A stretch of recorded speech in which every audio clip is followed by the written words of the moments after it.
ये direct speech है क्योंकि इसमें इन्वर्टेड कॉमा लगा है ना। तो इसको इनडायरेक्ट में करना है, यानी कि इन्वर्टेड कॉमा हटाना है। समझ में आ रही बात? मतलब अपने अल्फाजों में, अपनी लैंग्वेज में, यानी थर्ड पर्सन बन के वो बात को कहना है। अब यहाँ पे थर्ड पर्सन जो है, जो सेकंड पर्सन है, जो फर्स्ट पर्सन है वही थर्ड पर्सन है इत्तेफाक से। जब यहाँ पे मी लिखा होता है तो ये कंडीशन हो जाती है। चलिए उतना डिटेल में, नॉर्मली हम रूल्स के अकॉर्डिंग इसको करते हैं।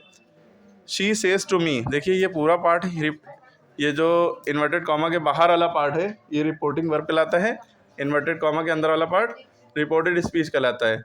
अब एडवांस बुक जितनी आ रही हैं उसमें ये मसला है।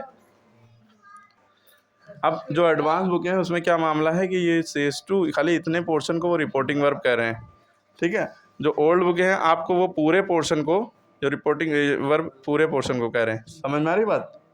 ICSE बोर्ड की बुक में आपको ये चीज़ रिपोर्टिंग वर्ब पे लगा, हालांकि ये पूरा भी रिपोर्टिंग वर्ब है। और दोनों ही मान लिए कोई मेन वर्ब पे, इस पर वो फोकस कर रहे हैं रिपोर्टिंग वर्ब वाले को, यानी वर्ब के एरिया को, पोर्शन को फोकस कर रहे हैं, ठीक। ये रिपोर्टिंग वर्ब हो गई, ये रिपोर्टेड स्पीच हो गई। अच्छा, ये दोनों देखना इसलिए ज़रूरी है डायरेक्ट से इनडायरेक्ट में करते टाइम, क्योंकि रीज़न ये है कि जो रिपोर्टिंग वर्ब के अंदर जो ये वर्ब होती है, अगर ये प्रेजेंट टेंस में है या फ्यूचर टेंस में है, यानी सेज है या विल से है, तो इधर वाल जो रूल हैं वो अप्लाई नहीं होंगे। विल का वुड हो जाता था, पास्ट हमेशा हर चीज़ को पास्ट में कर देते हैं इनडायरेक्ट में।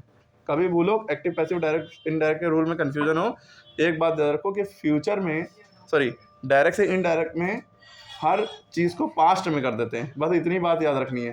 समझ में आ रही बात? क्योंकि अगर हम पैसिव वाइज में इसको बना रहे होते, मान लीजिए सेंटेंस पैसिव वाइज में होता तो विल और फर्स्ट फॉर्म होती है तो विल भी कर देते थे ना, लेकिन डायरेक्ट इनडायरेक्ट में विल का वुड हो जाता है। लेकिन डायरेक्ट से इनडायरेक्ट में करते टाइम किसका चेंज नहीं होता है, जब यहाँ पे रिपोर्टिंग वर्ब होगा।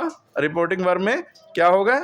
वर्ब की फर्स्ट फॉर्म होगी या सेज या से या विल से, is, am, are, saying, has, have, said, इनमें से कुछ भी होगा तो हम इधर चेंज नहीं करेंगे।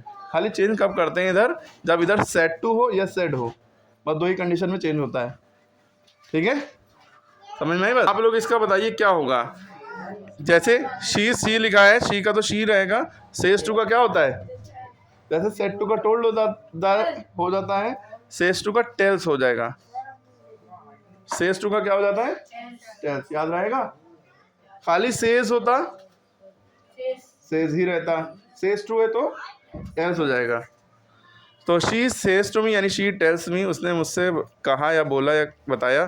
डायरेक्ट ये जो इन्वर्टेड कॉमा और कॉमा होता है इनको हटा के दैट कर देते हैं।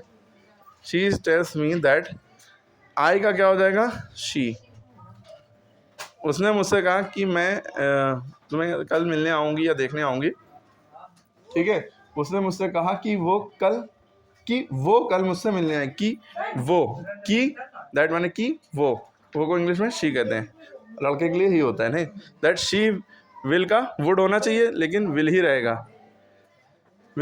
ना, क्योंकि यहाँ पे क्या हो गया? सेज टू था, है ना। सेड टू होता तो टोल्ड हो जाता है यहाँ पे, और यहाँ पे विल का वुड हो जाता है, शी वुड कम हो जाता है ना। लेकिन यहाँ पे शी विल कम का कम ही रहेगा, केम नहीं होगा, ठीक है, चेंज नहीं होगी फॉर्म। टू सी, अब यू का यहाँ पे मी होगा, यहाँ पे मी लगा है ना, ठीक है।